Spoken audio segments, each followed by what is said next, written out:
Okay, a while back I made a nifty little video about all the monster suits that the original Ultraman stole from the show it spun off from, Ultra Q.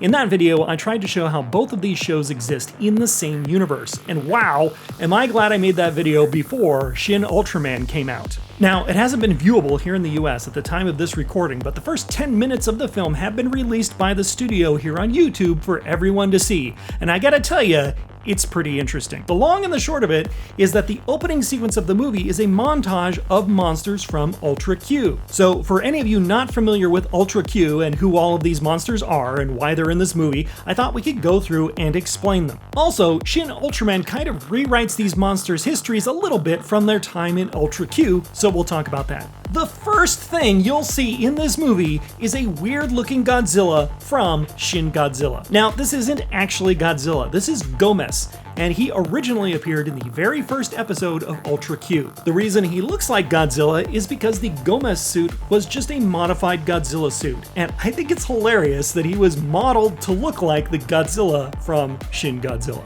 Anyway, who was Gomez? He was this monster sleeping in a cave when some miners came along and woke him up. He bursts out of the mine and then he's defeated by his ancient enemy Litra, who uses his citronella acid attack to end Gomez and himself. Shin Ultraman slightly changes this by stating that the JSDF eventually take Gomez down after a long fight.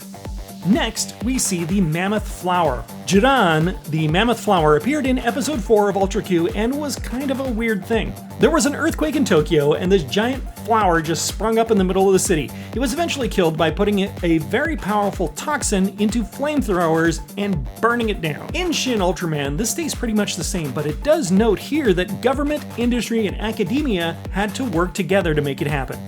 Next, we see Pegula. Wow. Now, Pegula is from episode 5 of Ultra Q, and he has a story. He was discovered in Antarctica, he had a freezing anti-gravity breath, and decided to fly up to Tokyo because of reasons. There was a special Arctic moss that Pegula didn't like, so this guy grabs a bucket of it and flies it straight into Pegula's mouth. The end. In Shin Ultraman, we don't see any signs of the plane that smacked him in the face, but we're told that the work of a woman biologist was responsible for finding his weakness, which is very similar to the original. Now we come to Largius, and he appeared in Ultra Q episode 12. Largius starts off as an extremely rare kind of carnivorous bird that's discovered on this ancient ship that washes ashore.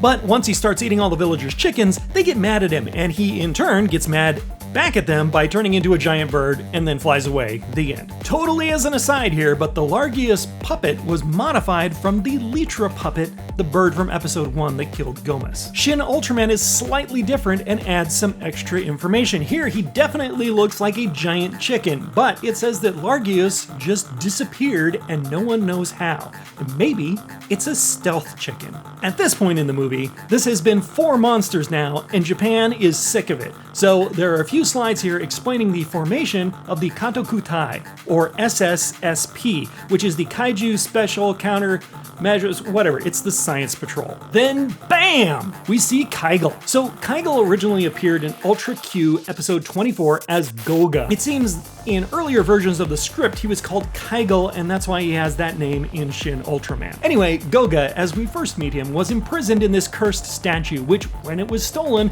released Goga to wreak mayhem on Tokyo. That is, right up until some jet fighters drop some napalm on him and turn him into very well done escargot. In Shin Ultraman, we see Kaiju getting charbroiled, and the text tells us that the Science Patrol is responsible for coordinating the attack to take him down. Lastly, we've got ourselves a Pagos. So, Pagos is the only kaiju here that breaks some continuity with the original Ultra Q.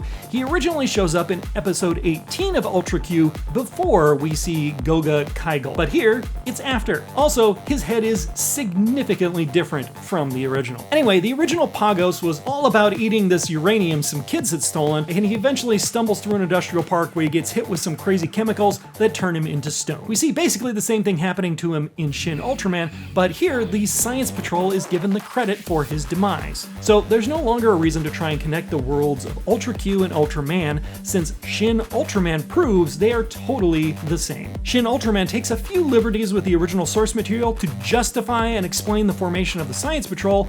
I really like that, and I'm really excited to see the rest of this movie and all the crazy camera angles and the monster fights. Anyway, thanks a lot for listening, guys. I hope you enjoyed this one, and maybe we'll see you next time if I do another one like this. I don't know, whatever.